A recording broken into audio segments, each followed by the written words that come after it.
reminder, speaking of recording, we do record all these sessions, and the recording and the presentation are then posted on our website in the PD on demand section. So I can go ahead and get that link for you, and I'll put it in the chat so you can see where that's going to be and where the previous sessions are. All the previous sessions are already up. They're loaded. Videos, presentation. All right.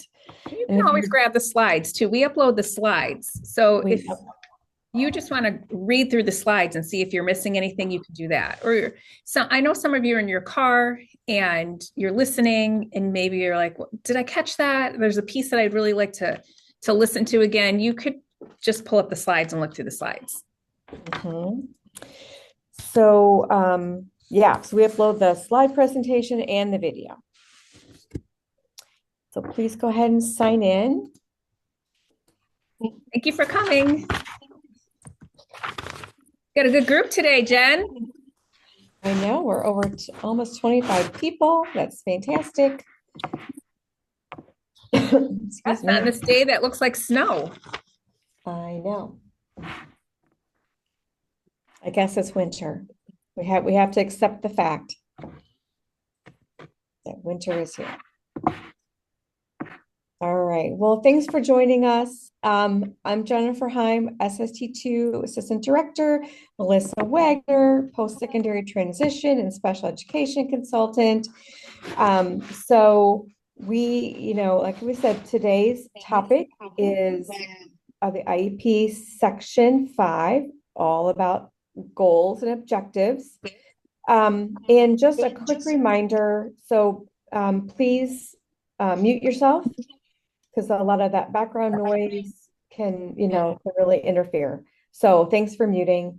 So just a couple housekeeping norms. We already talked about that we record all of these sessions. And those are going to be posted, and we already put the link in the chat. I'll enter it again when I get a minute. I'm still letting people in. Melissa, if you could put that sign-in link in the chat too, that would be great. So we want to make sure that we're keeping our questions general.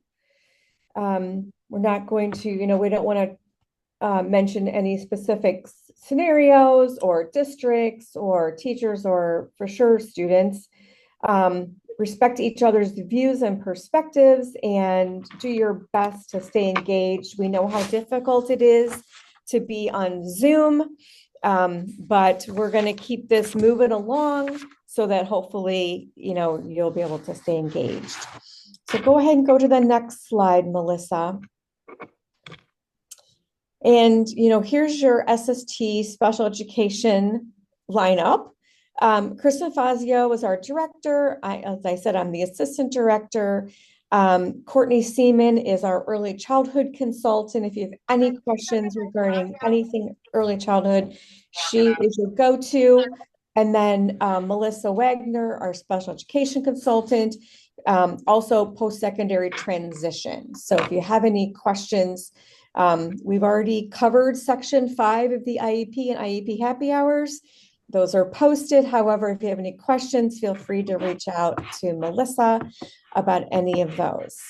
So we can go on to the next slide. We did have a question. Who's the presenter? It'll be Jennifer and Melissa. Good question. Thanks for catching that, Melissa.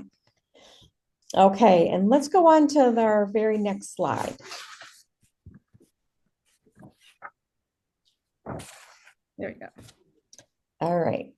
So we want to kind of ground us in regard to what IDEA says about IEP goals. So as I mentioned, today's topic is Section 6, all about IEP goals and objectives, progress monitoring.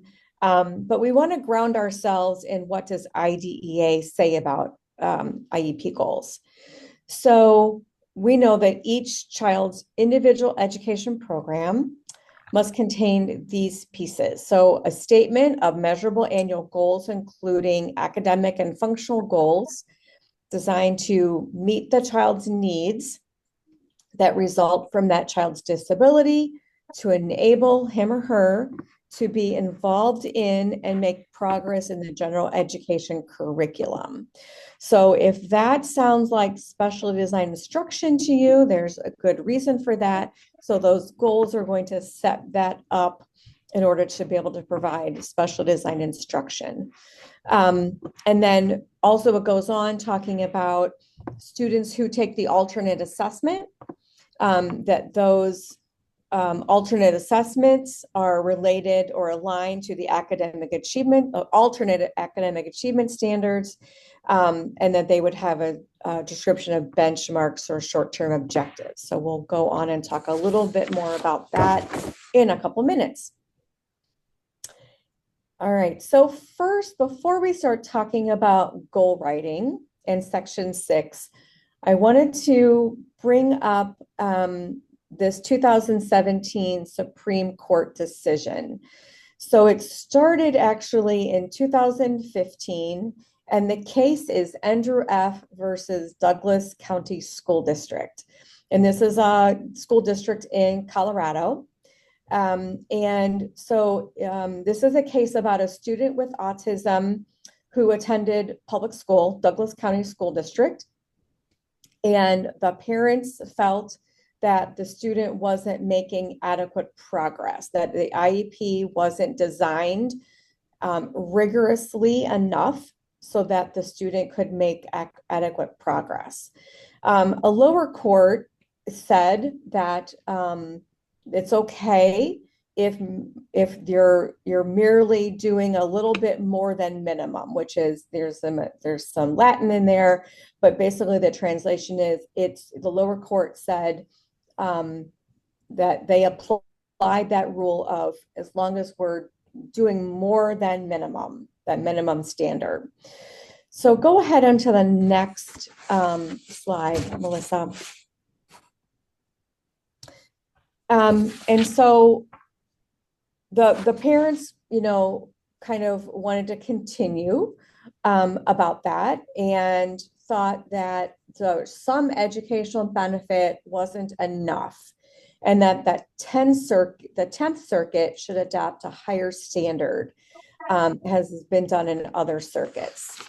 So if we go to the next slide, this case went all the way to the U.S. Supreme Court. Hopefully you heard about it in 2017. You might have heard of SST, or you might have heard SST2 talking about this case, because this was rather groundbreaking when it came out. So you can see there, March 22nd, 2017 was when the U.S. Supreme Court created a new FAPE standard, free appropriate public education.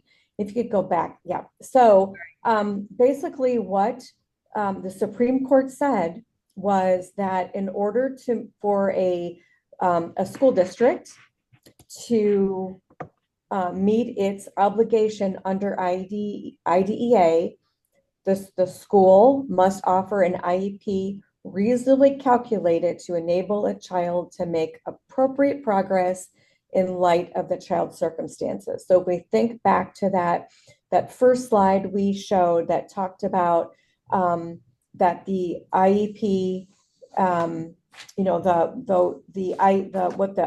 what IDEA says the IEP needs to, contain or consist of, and it must contain goals and objectives so that the student can make progress in the general education curriculum. So it's no longer, good enough, quote unquote, for the student to access, but we need to make appropriate progress in light of that child's circumstances. So keeping that all in mind, I'm going to pass it over to Melissa, going to be talking about the PLOP, present levels of academic achievement functional performance, lovingly known as PLOP. Lovingly known as PLOP. Thanks, Jen. So we're going to start here, and this is what it would look like on your IEP. And when you're typing it in, and in here in red, it says annual goal must relate to the present levels of performance. In that area, that's where you're writing your present level of performance. And what is your present level of performance? It's basically an established baseline that you have. And then that baseline is compared to expected grade level standards. And then you use that to develop an annual goal. So these are, this comes right from Ohio Administrative Code rule. And we wanted, just like we did with IDEA, give you the exact verbiage. Here's the verbiage here for you too. Oh, do not cut and paste. I put this on here because when you are comparing the expected grade level standards, you're not going to just copy and paste the standard into the PLOP. You are writing it in your own words. There's really nothing you copy and paste. And I mean, every time we go through each section, I feel, Jen, I don't know how you feel about this too. I feel like I'm using the little do not copy and paste in every section. Like there's always something that we have to think about. We don't copy and paste this. For sure.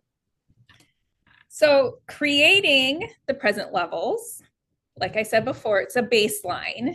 And it's the baseline that you're going to use to measure your annual goals. For instance, in the PLOP, if you have data to show that the student has difficulty with decoding, then the IEP should have a goal that addresses decoding. If you have data that shows it's difficulty with decoding, you wouldn't write a comprehension goal. You are matching your data with your goal. So it's important that the PLOP is not copied as is from one year to the next. And the reason why that's in here is a lot of that is because of what you went over with the case study. And you don't just copy and paste it from year to year. As a student matures and as they master skills or as work becomes more challenging, their performance is going to change. Their performance, if you were doing, let's go back to that reading. If you had a reading fluency goal and you were doing a 5th grade probe, and now the child is going to be in 6th grade, you wouldn't just copy what they were doing from 5th grade. It needs to be what they're doing this year. So once again, we're not copying and pasting. And SST3 had a PLOP checklist, and I added it in here. And just like all the other IEP happy hours, at the end of our slideshow, I put all the links together. So you have one slide that has all the resources. So it's here, this link, but it's also in the end, which you can look at. So just like I said, this sounds like a lot of repeating, and you would be right, it is, because it's very important. So it needs to be the student's current and specific academic or behavioral performance. That is what we're putting in the PLOP. We're focusing on the time that we are writing this IEP. And the data that we use should never be more than a year old. So within the year. So here's present levels continued for units of measurements. The annual goal and the baseline in the present levels must be the same units of measurement, which makes sense. If the goal says, when given subtraction problems with regrouping, Donna will solve the problems at 80% accuracy in 4 out of 5 trials, then the present level would state Donna's current baseline in solving subtraction problems with regrouping is 60% accuracy in 4 out of 5 trials. You're using the same units. You're using the same pieces, the same subjects. It's all matching. And don't forget the comparison to the expected grade level in the standard. So there should be no confusion when you're reading this. There should be no confusion about where the child is right now compared to their grade level standard and where you want them to be 12 months from now, because that would be the goal. So here's just some more like detailed. There must be a direct relationship between the annual goal, the present levels of academic achievement, and functional performance. It makes sense. It's what we've been going over. It must state that the child's current academic and functional levels compared to grade level standards or expected or age appropriate performance. So if you were having a behavior goal, you were writing a behavior goal, that's where you would have an age appropriate performance or an expected age appropriate performance. Not necessarily a standard for behavior. Then the statement of present levels of performance should be written in language understandable to all. Everyone should understand this, including the parent, and contains sufficient baseline performance level data to develop each annual goal. So when you're writing this, you want to write it so that the parent can understand it. It's one of the reasons we don't copy and paste the standards. We put it in our own words. So the parents can clearly see, here's what my child can do. Here's compared to the standard, and here's the goal. It all relates and it's easy to read. So the present level of performance, these are some things that cause compliance errors. So we want our IEPs to be compliant. Here's some things that are errors. So if you do not have sufficient data, information could cause an error. So you don't have enough numerical, which is like percentages, or qualitative. They can do this or they can't do this. If there's no comparison to a grade level standard, that flags as an error. The data is not current or time reference, that flag is an error. The plot is not linked to the goal, that is going to flag as an error. So here's what we're kind of talking about. So if I wrote, Sarah's showing improvement and reading much better this year, that's not really telling me what she can do. You're not telling me even what grade level work she's doing. It's nice that she's improving, but what is it? What's the percentage that she can read? How can I compare this to the standard? All right, so now I have two examples for you. And I'll let you, if you could put in the chat, if you are sitting at your computer and you're available to do this. I know a lot of you are driving and that's fine. But if you're sitting at your computer, see if you think this is compliant or not compliant. And I did help you out here. So in the green at the top, in the right-hand corner, this is what the plot needs to have. Put a little checklist up there for you. So as you read this, and then you read the goal, look to see if you see these pieces, that it has everything it needs. Does it have a summary of the current daily performance compared to the grade level standard? Does it have the current baseline data? Does it relate to the measurable goal? We'll wait a few minutes. You could put compliant or not compliant in the chat.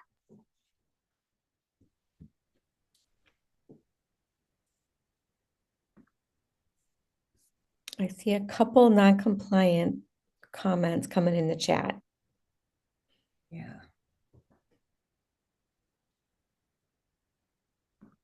All right, Jen, even though this team that's here with us is at the end of the day, they got it right. It is non-compliant. Does anybody want to tell me why it's not compliant? Does anybody want to put that in the chat? Why is this not compliant?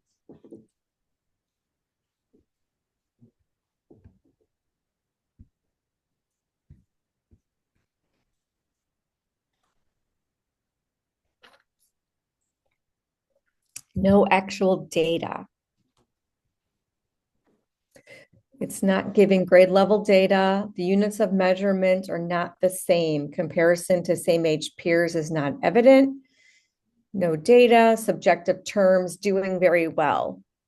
No daily performance are related to her peers. I love it. That's exactly what it is. And I put it on here, no comparison to grade level standards. And what does knows her multiplications very well? What does that mean? Very good. Okay, here's the next one. I went ahead and put like the checklist at the top with the plot. So if you look at the checklist, is this showing baseline data? Is it showing a comparison to the grade level?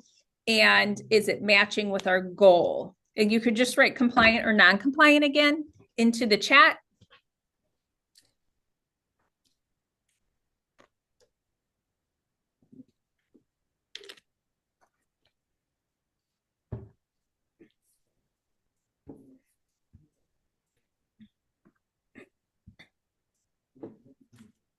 I'm seeing one vote of compliance.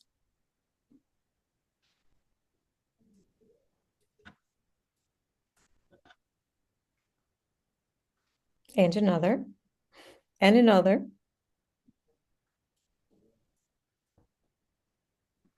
And that would be correct. This is compliant. Now I'm going to give you a best practice with this. And Jen's not going to be surprised when I say this because I really try to focus a lot. And if you've sat in any of my other professional developments on parents, how is the parent feeling when they are reading this? How's the parent when they're sitting through your IEP meetings? And one thing you can add to the plot, you don't have to. What we showed you right now is compliant. This is compliance. Everything on here is compliant. But what I always like to add at the top, I would add strengths because my entire IEP is full of things that the child is struggling with, full of things that are deficient, full of things that they have trouble with, that I always enjoyed starting the beginning of my plot with a strength. So I could tell them, you know, something that they really did well in that area. Like I said, you don't have to do that. Compliant is exactly what's on here, what's exactly what's in that little green, but it's really nice for a parent to hear some good things when you're reading through the IEP.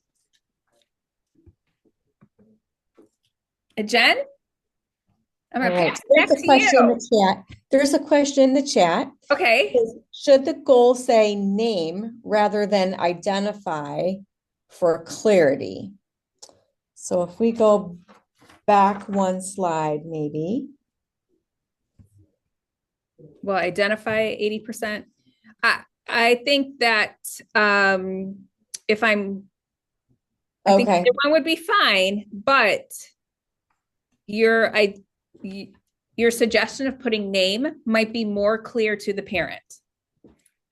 And that's what we're trying to do. Anybody who picks this IEP up should be able to read it and understand it, including the parent. So if you feel like name 80%, I would say that that would be compliant. I think identify 80% is also compliant.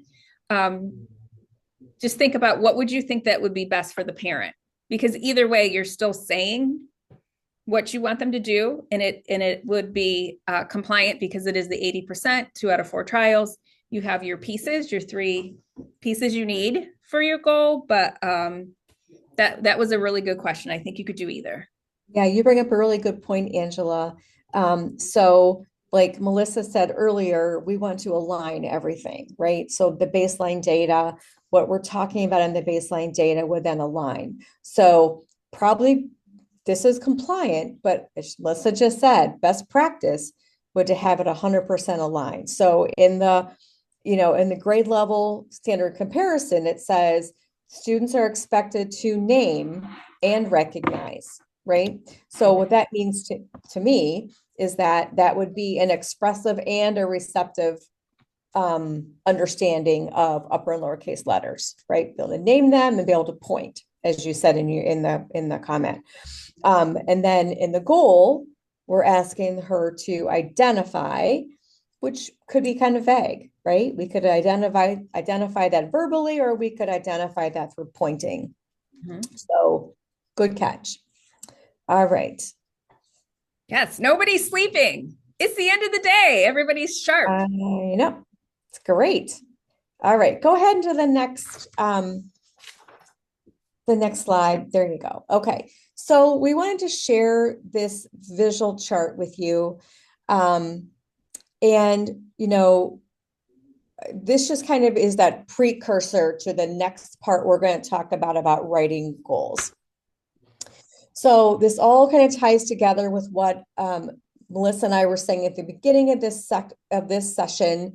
We want to make sure that students' IEPs are designed so that that student is calculated for, to ramp up what we're expecting that student to do.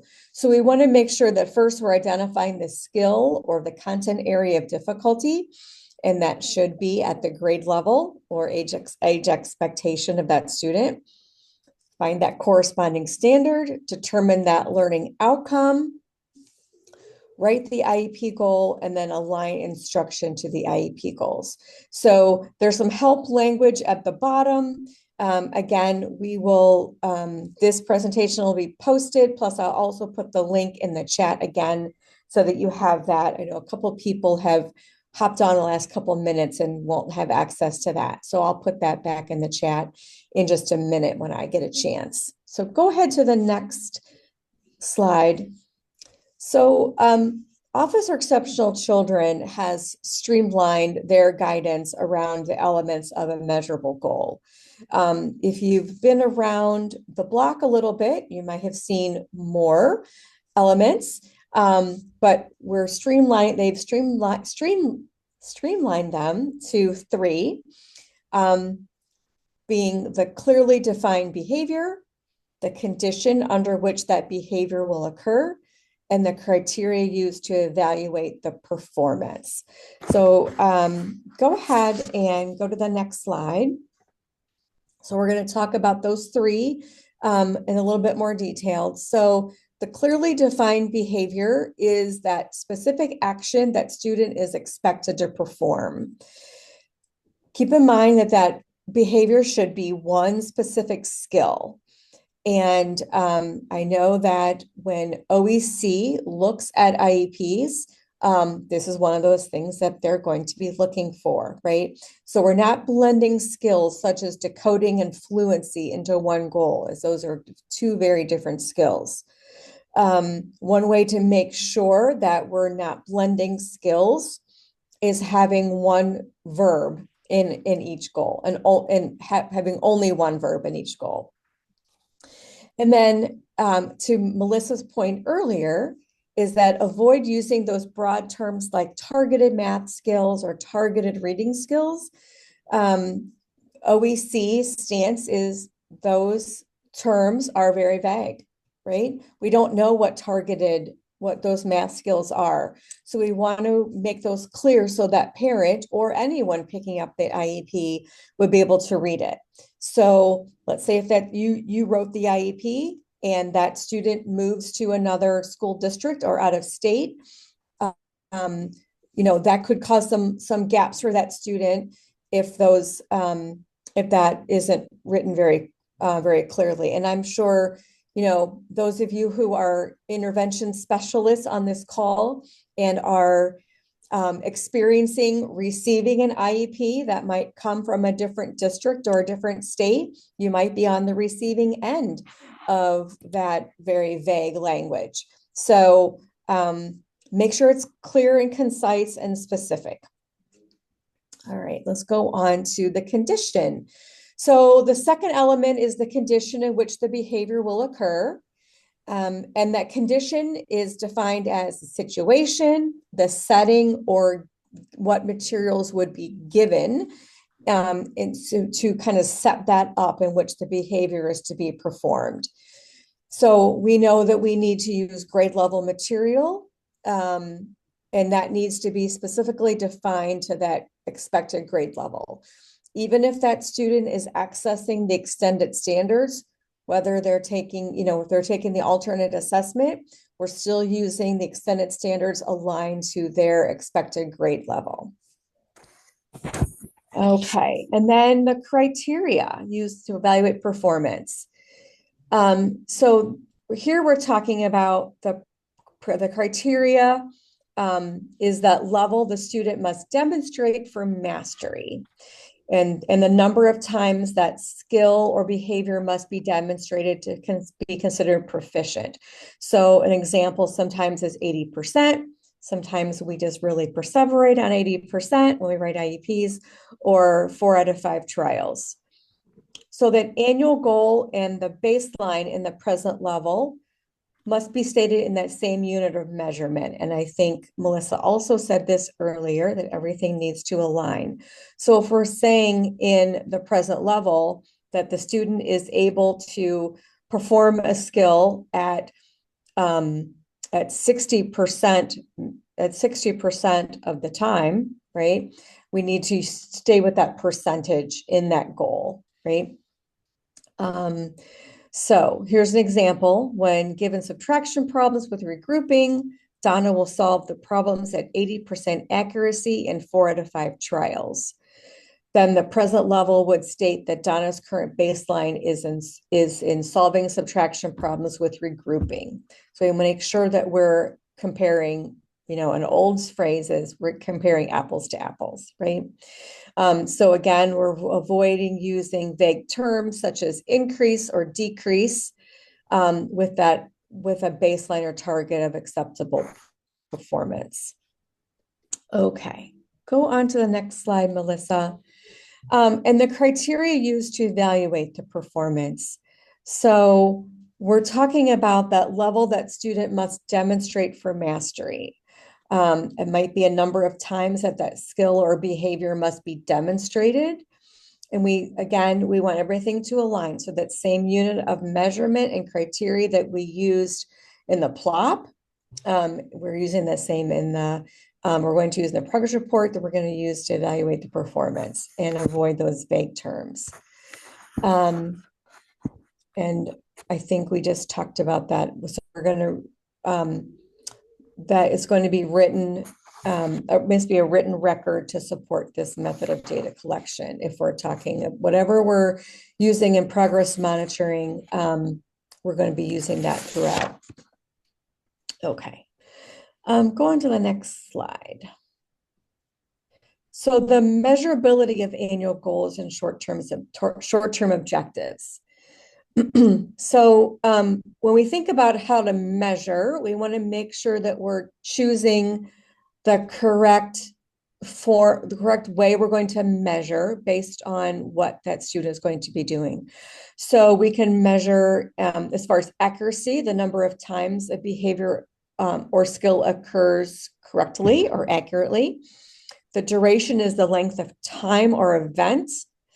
Rate is the number of times within a certain timed period, and cumulative counts refer to the number of times without a time reference.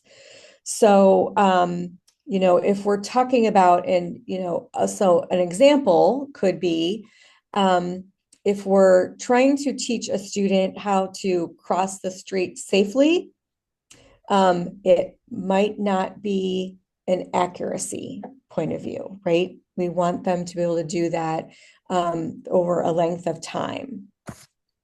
Okay, go on to the next slide, Melissa. All right, let's talk about benchmarks and objectives. And so sometimes these terms are used interchangeably. I think most people write objectives and not benchmarks, but either are acceptable. So benchmarks are developed based on the breakdown of the major components of the annual goals and serve as that milestone. So maybe by the end of September, the student would meet this milestone, and the end of January, another milestone, or the end of May, another milestone. Whereas objectives are written in sequential order that reflects a progression through various skills needed to meet that annual goal. And they allow for the progress monitoring throughout the year. And same as benchmarks. So you can see the progress toward meeting the goal. It's just a different way of getting there. It's more of a sequential. So benchmarks, as I talked about, are the major milestones that the student is going to demonstrate that will lead to that annual goal. And benchmarks usually designate a targeted time, as I talked about before. And then expected performance level that allow for regular checks of progress that match that reporting period. And then, so let's talk about annual goals and benchmarks and objectives. And these are some compliance errors that the common compliance errors that OEC shares with us sometimes. So I talked about using kind of vague terms as far as increase or decrease or improve without that baseline or target. So if you want to say improve from 25% to, another percentage, that's fine. But we need to make sure that we're not just saying Susie will increase decoding skills, right? That would be too vague. Using grade scores like A or B or 75 or 90, that would be too vague and the parent might not understand what that really is referring to. Using standalone percentages may not be appropriate. So, we have to have that baseline so that we can compare it. Inappropriate measurement or not compatible to baseline measurement in the plop. So we talked about this earlier also. So let's say in the plop, we're talking about that we're giving, a rate kind of a comparison, but then in the goal, we're going to write accuracy. So we wouldn't be able to measure that. And then I talked earlier about too many variables or incomplete variables included in a goal. Again, we certainly don't want to write that the student will increase decoding and fluency within the same goal. You wouldn't be able to monitor or report progress for that. And that we talked about earlier, the goals or conditions surrounding the goal are vague. Okay, and just kind of wrapping up this part about goals and benchmarks and objectives. So we also, OEC also shared with us, so the ineffective use of percentages in compliance errors. So an ineffective use of a percentage, right? So maybe the goal says Johnny will have acceptable behavior 80% of the time. It might be better in that case to use frequency or a number of occurrences or measurements instead of 80% of the time, right? Or maybe that behavior does not lend itself to measurement by percentage. And vague statements of measurements using percentages that are not clear to all parties. Again, OEC is going to be looking for very clear language. And then that we often use 80% is kind of just I wouldn't say a random number, but we often use that attached to goals and objectives without regarding how we're going to measure it. So really think about how you would measure a goal to determine if you're going to use a percentage, right? Okay. All right. And I think we're ready to move on to progress monitoring. Yes. And before we do, does anybody have any questions before we move on? Do you want to put in the chat? Okay, wait a second here. Yeah, I was kind of trying to keep an eye. I had a question. Yeah. In the area where you list what the goal is, like reading comprehension, mathematics, behavior, do you list the standard in that area?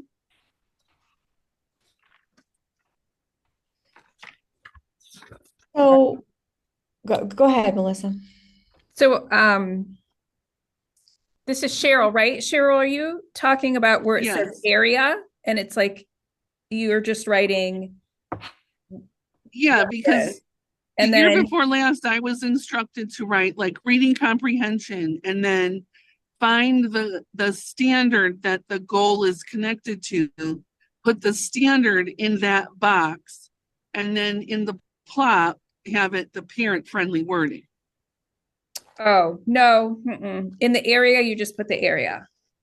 And in the plot is where you would put it in parent-friendly wording. So Okay. if That's interesting. what- I've not heard that before. Yeah, if that's what your administrator is, is guiding you to do, I don't think OEC would find that as non-compliant. But I don't think it's required.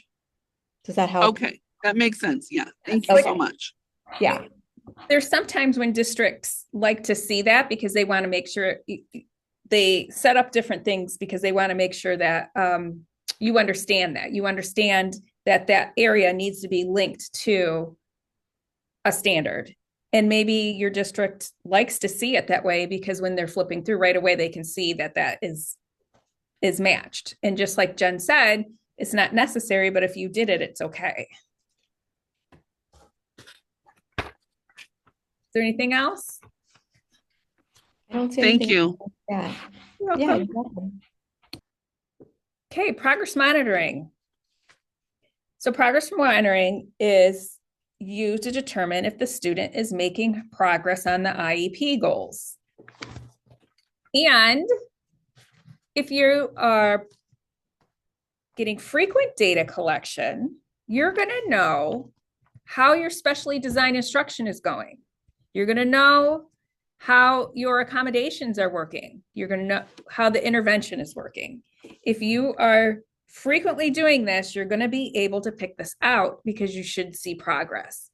The data compiled from progress monitoring can be a basis to reevaluate the IEP and reconvene the IEP team to make adjustments. So one of the things that Jen said earlier when she was talking about the 80%, 80% is often attached. 80% is looked at as mastery. So a lot of people were like, well, I'd like them to master it and put 80%. But if they're only doing 20% at the time that you're writing this IEP, you want to get them up to 80%, that's probably not going to happen. So there's not going to be proof that you are reaching that goal, and you're going to have to reevaluate and write a different goal or drop that 80% down. You always want to see what is that baseline and what can you reasonably make, what kind of progress can you reasonably make from that baseline to the goal, what's reasonable. There may be a time where a student just really catches on. They needed maturity behind them. They really caught on to something and they met the goal, and you're only halfway through the IEP, that year of the IEP. Then you need to reconvene and you need to make the goal a little bit more challenging. So this data that you progress monitor that you have, it's going to help you with all these things. And back up one with the accommodations. Do you need to add accommodations? If they are reaching it, is there something that they can do independently now that they don't need that accommodation? It's just all this progress monitoring. You're evaluating not just what you're doing with the goal, but how are you presenting the whole piece, the whole IEP? It helps you with that. Progress monitoring, also you have to really pay attention to your method of measurement. So in section 6 of the IEP, you indicate, and Jen showed you that earlier, on what measurement are you using as measured by. In fact, that used to be one of the compliances that we would have to put in the IEP, as measured by. Now you're checking it, like the check boxes. So in same goal, if you would hover over the method, when it shows you all the different methods, a definition appears explaining the method. So if you're unsure, like, how should I measure this goal? Do that. Hover over, read the definition, make sure that, I think everybody uses same goal in our region. So that's really a way, just taking the extra time to make sure, like, this is how I can measure this goal. Progress should be monitored using the same unit of measurement in the goal to best determine progress towards the goal. And then you also indicate the frequency of reporting progress to the child's parents. And I'll show that, it'll come up on the next screen. But it's another question that we get is, when do I have to do progress reporting? Like, write my progress reports that I'm handing to the parents. It needs to occur as often as the typical students are getting their report cards. So each grading period. Some schools, a grading period is a quarter. So then every quarter, if a typical student is getting a report card, whoever's on your caseload, that those parents will also be receiving a progress report.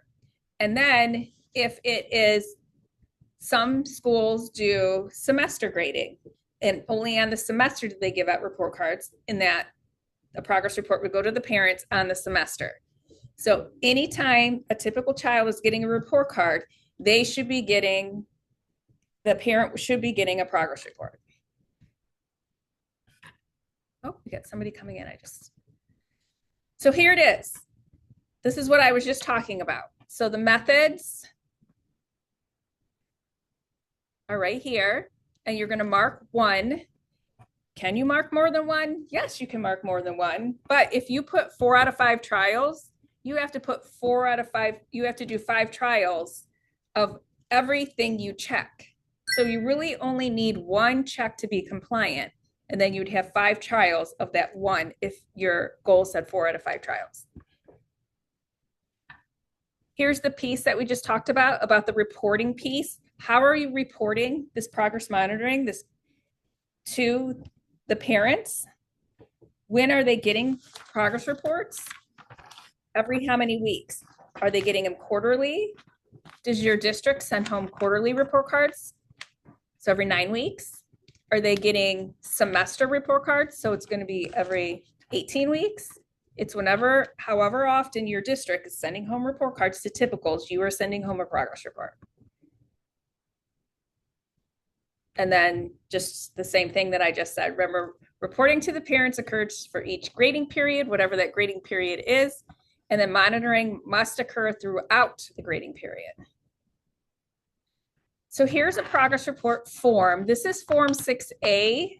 Not everybody uses this form. I know that some people use a form that is the older form, which is still compliant. Oh, let me go back one real fast. If I wanted to real fast, sorry about this. If you have a checklist or a rubric that you're using, and the child is moving on to another grade level before you or another student, or another teacher, or it's moving to a different school or anything before the IEP has expired, you should attach that checklist or rubric to the IEP. You can upload it into Same Goal that way. That way the validity is the same through the whole IEP. So whatever checklist you're using, the next teacher's using it. Whatever rubric you're using, the next teacher's using that rubric, just for the validity's sake. Sorry about that. I had that in my notes and I forgot to tell you. I thought that was important. Okay, so this is what Form 6A looks like. And like I said, if this isn't the form you use, it's fine. The old form is still compliant. But the goal, when you pull up your progress report, Same Goal automatically goes ahead and copies your goal onto here. So this is the goal that they have for Donna, that she'd read 66 words per minute with 100% accuracy in 3 out of 4 trials. So then, let's see, you are going to be reporting what the student is doing. So you need to actually put in there, are they progressing towards their goal or not? So if Donna is currently reading 50 words per minute with 90% mastery on the grade level, we're saying she is progressing towards mastering her goal. We don't have the present level from where she started from on here, but I'm assuming she started lower than 50 words per minute because this is saying that she's progressing towards her goal. This is your data source.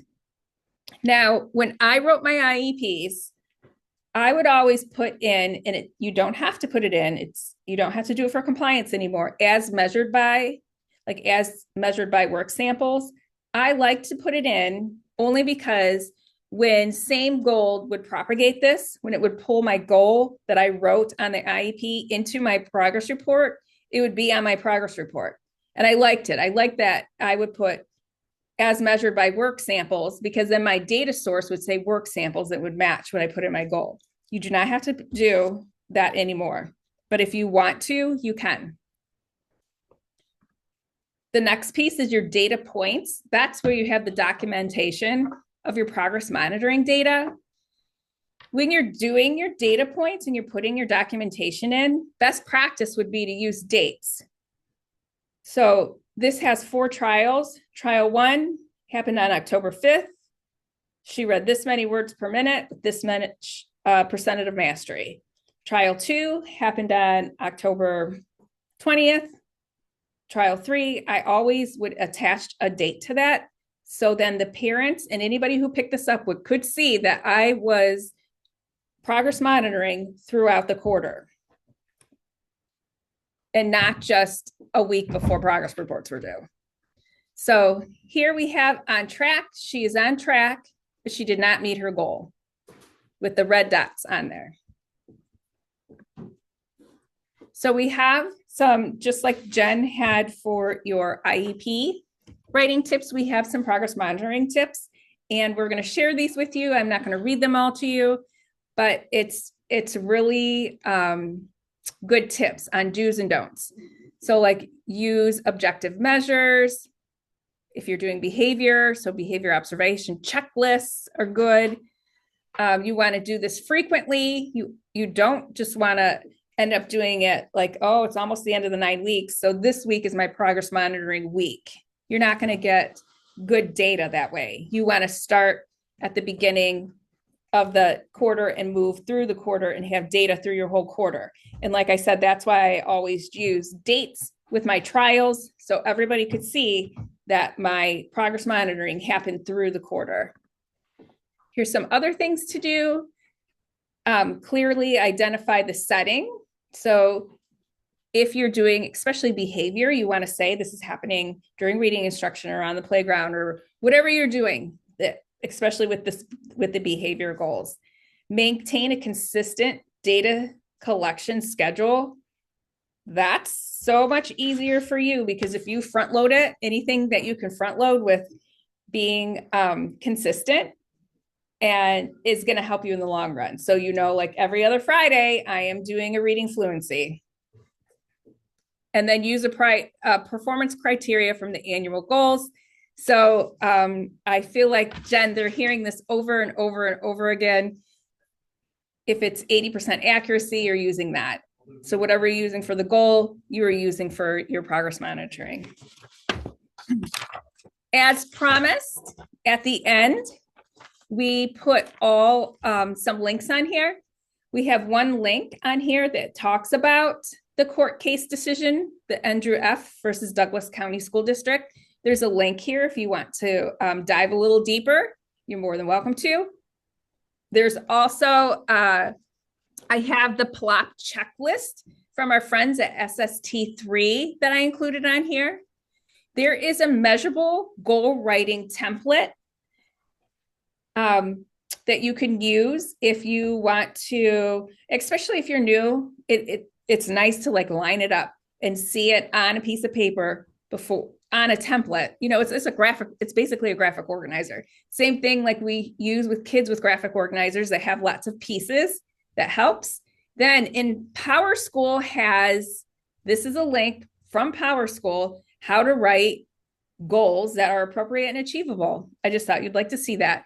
And then in your learning management system, where you go in with your OHID, if you want to learn a little bit more, or you feel like you're rusty or you're new and you'd like to know a little bit more about special education, they have Special Education Essentials, and then they have a second class, Special Education Essentials and Beyond.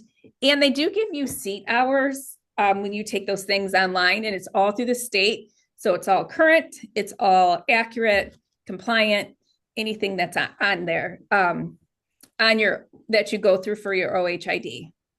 So we put those on there. Does anybody have any questions? You can unmute, you can use our chat feature.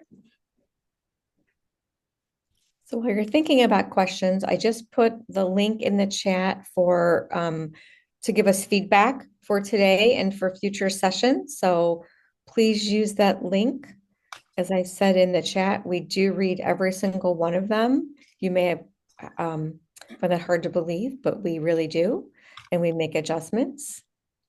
We do. The last time someone asked, when we played the non-compliant compliant game, asked if we could truly like answer it. And I was like, sure. I just didn't know how many people were at their computer compared to how many people were on their phone. So we do look at what you read or what you write to us, and we try to make adjustments based on that. And that was a great suggestion because it made it more interactive. So thank you.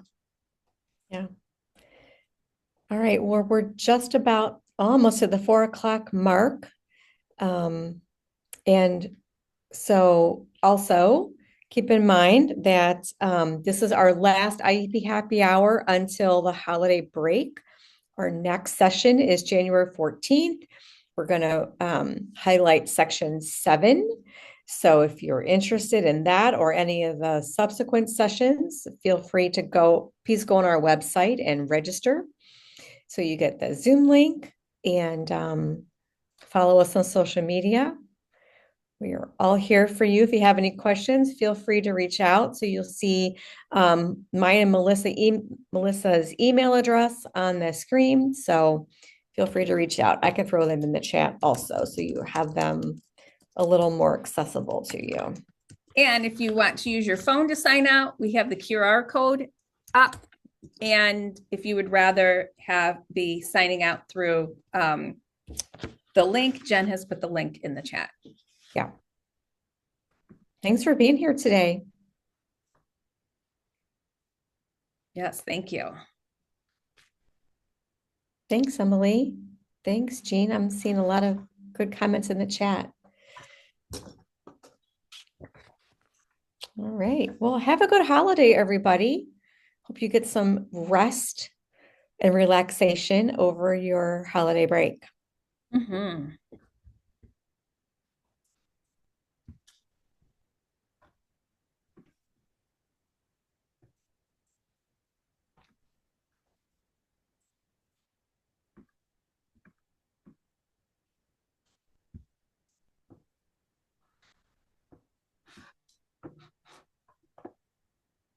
Yeah, and I'll get this posted by Thursday.